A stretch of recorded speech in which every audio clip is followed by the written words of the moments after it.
মহিলা রমজান মাসে তারাবির নামাজ পড়ার জন্য এই বাড়ির থেকে সেই বাড়ি যায়, সেই বাড়ির থেকে ওই বাড়ি যায়, ওই বাড়ির থেকে মসজিদে যায়। এরা কি সত্যই আল্লাহকে সন্তুষ্ট করার জন্য তারাবির নামাজ পড়ে, না সমাজকে দেখাবার জন্য তারাবির নামাজ পড়ে? আল্লাহই ভালো জানে। তোমার জন্য রসুল বলছেন পুরুষ মসজিদের জমাতে পড়লে যেই সব, তুমি ঘরের জন্য একা পড়লে সেই সব। তুমি কেন ঘর থেকে বের হয়ে অন্য বাড়িতে যাও জমাতে নামাজ পড়ার জন্য? তুমি কি রাসূল থেকে বেশি বুঝো নাকি?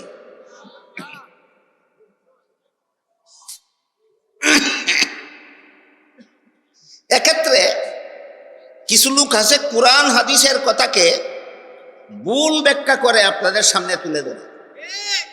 এর মধ্যে একটা হাদিসের ভুল ব্যাখ্যা আপনাদের সামনে তুলে ধরা হয়। সেই হাদিসটা হলো, রাসূল করিম সাল্লাল্লাহু আলাইহি ওয়াসাল্লাম তার সাহাবাদেরকে বলেছিলেন যে তোমাদের কোনো মহিলা যদি মসজিদের জমাতে শরীক হতে চায় তাহলে বাধা দিও না। বাধা দিও না কথার দ্বারা সুন্নত প্রমাণ হয় না বৈধ প্রমাণ হয়? হ্যাঁ, বৈধ প্রমাণ। তোমাদের কোনো মহিলা মসজিদের জমাতে শরীক হতে চাইলে বৈধ আছে, কিন্তু একা পড়লে সুন্নত। জমাতে শরীক হওয়া জায়েজ আছে, একা পড়া সুন্নত। জমাতে শরীক হওয়া জায়েজ আছে, একা পড়া সুন্নত। এই কথাটা রসুল জীবদ্দশায় সাহাবাদেরকে বলছিলেন। রাসূলের ইন্তেকালের পর রাসূলের বিবি আয়েশা রাদিয়াল্লাহু তাআলা আনহা, রাসূলের বিবি আয়েশা রাদিয়াল্লাহু তাআলা আনহা পরিষ্কার ভাষায় বলে দিয়েছেন, সহিহ বুখারী শরীফে আছে। আয়েশা বলেন, রাসূল যে পরিবেশে বলেছিলেন মহিলাদের মসজিদের জমাতে শরীক হওয়া জায়েজ আছে, সেই পরিবেশ এখন আর নাই। এখন কোনো মহিলাদের জন্য মসজিদের জমাতে শরীক হওয়া জায়েজ হবে না। তাহলে যে হাদিসে রাসূল বলেছিলেন মহিলাদেরকে মসজিদের জমাতে যেতে বাধা দিও না, এই হাদিস কি কিয়ামত পর্যন্ত বলবৎ না রাসূলের যুগ পর্যন্ত সীমাবদ্ধ? এই হাদিসের এই ব্যাখ্যাটা নবীর বিবি আয়েশা করেছেন। এই ব্যাখ্যাটা সহিহ বুখারী শরীফে আছে। এবার বলুন, নবীর হাদিস নবীর বিবি আয়েশা থেকে বর্তমান দুনিয়ার একদল উগ্রপন্থী নবীনরা বেশি বুঝে ফেলেছে নাকি?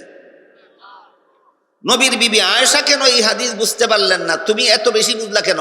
তুমি এত বড় পণ্ডিত কেন? নবীর বিবির থেকে হাদিস বেশি বুঝো কেন? এর অর্থ হলো মহিলাদের শ্রেষ্ঠ মসজিদ তাদের ঘরের কোণা। মহিলাদের শ্রেষ্ঠ মসজিদ ঘরের কোণা।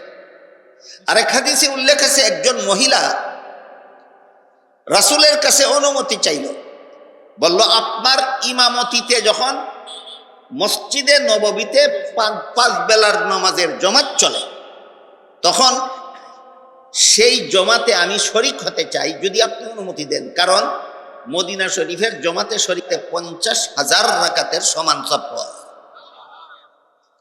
রাসূল ওই মহিলাকে অনুমতি না দিয়া বললেন, পুরুষরা মদিনা শরীফের মসজিদের জমাতে শরীক হলে যেভাবে 1 রাকাতে 50,000 রাকাতের সমান সওয়াব পায়, এই সওয়াবটাই তুমি ঘরের কোনায় একা পড়লে পাবে। সারমর্ম হইল, পুরুষ মসজিদের জমাতে নামাজ পড়ে যেই সওয়াব, মহিলা ঘরের কোনায় একা নামাজ পড়ে সেই সওয়াব। অযৌক্তিক যুক্তির কথা আলোচনা করতে পারবো কিনা জানি না, আমার শাস্তি মানায় না।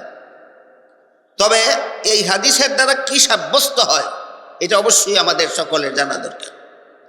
এই হাদিসের দ্বারা সাব্যস্ত হয় মসজিদে জমাতে নামাজ পড়তে যাবে, 5 বেলার নামাজ, তারাবির নামাজ যে কোনো জায়গায় জমাতের সাথে পড়া, এটা পুরুষের জন্য সুন্নত, মহিলাদের জন্য সুন্নত নয়।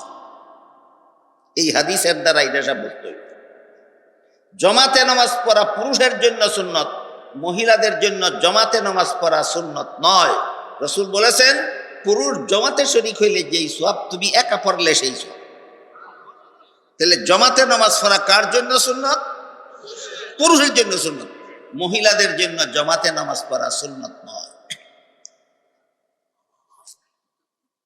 এরপরও যদি কোনো মহিলা রমজান মাসে তারাবির নামাজ পড়ার জন্য এই বাড়ির থেকে সেই বাড়ি যায়, সেই বাড়ির থেকে ওই বাড়ি যায়, ওই বাড়ির থেকে মসজিদে যায়, এরা কি সত্যই আল্লাহকে সন্তুষ্ট করার জন্য তারাবির নামাজ পড়ে, না সমাজকে দেখাবার জন্য তারাবির নামাজ পড়ে? আল্লাহই ভালো জানে। তোমার জন্য রসুল বলছেন পুরুষ মসজিদের জমাতে পড়লে যেই সব তুমি ঘরের কোন একা পড়লে সেই সব, তুমি কেন ঘর থেকে বের হয়ে অন্য বাড়িতে যাও জমাতে নামাজ পড়ার জন্য? তুমি কি রাসূল থেকে বেশি বুঝো নাকি?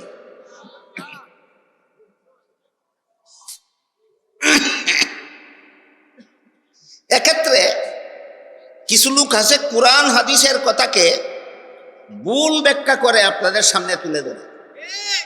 এর মধ্যে একটা হাদিসের ভুল ব্যাখ্যা আপনাদের সামনে তুলে ধরা হয়। সেই হাদিসটা হলো রাসূল করিম সাল্লাল্লাহু আলাইহি ওয়াসাল্লাম তার সাহাবাদেরকে বলেছিলেন যে তোমাদের কোনো মহিলা যদি মসজিদের জমাতে শরীক হতে চায় তাহলে বাধা দিও না। বাধা দিও না কথার দ্বারা সুন্নত প্রমাণ হয় না বৈধ প্রমাণ হয়? হ্যাঁ, বৈধ প্রমাণ। তোমাদের কোনো মহিলা মসজিদের জমাতে শরীক হতে চাইলে বৈধ আছে, কিন্তু একা পড়লে সুন্নত। জমাতে শরীক হওয়া জায়েজ আছে, একা পড়া সুন্নত। জমাতে শরীক হওয়া জায়েজ আছে, একা পড়া সুন্নত। এই কথাটা রসুল জীবদ্দশায় সাহাবাদেরকে বলছিলেন। রাসূলের ইন্তেকালের পর রাসূলের বিবি আয়েশা রাদিয়াল্লাহু তাআলা আনহা রাসূলের বিবি আয়েশা রাদিয়াল্লাহু তাআলা আনহা পরিষ্কার ভাষায় বলে দিয়েছেন, সহিহ বুখারী শরীফে আছে। আয়েশা বলেন, রাসূল যে পরিবেশে বলেছিলেন মহিলাদের মসজিদের জমাতে শরীক হওয়া জায়েজ আছে, সেই পরিবেশ এখন আর নাই। এখন কোনো মহিলাদের জন্য মসজিদের জমাতে শরীক হওয়া জায়েজ হবে না।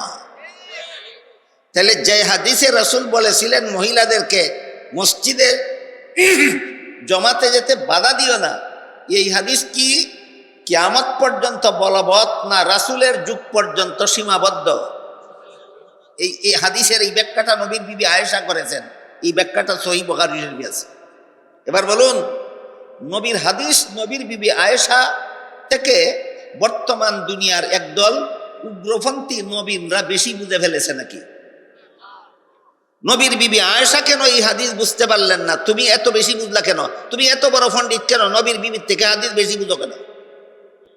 কথাটা কি আমরা আপনারা বুঝাতে পারলাম? সুতরাং রাসূলের হাদিস মতো আমাদের মহিলারা যদি তারাবির পুরাপুরি সওয়াব পেতে চায় তাহলে ঘরের কোনায় একা একা নামাজ পড়তে হবে। এটাই মহিলাদের জন্য সুন্নত। কোনো নামাজের জমাতে শরীক হওয়া মহিলাদের জন্য সুন্নত নয়, এটা পুরুষের জন্য সুন্নত। আরেকটা জরুরি কথা, আমার শাস্তি আর মানায় না, আরেকটা জরুরি কথা বলে কথা শেষ করতে চাই, সেটা হলো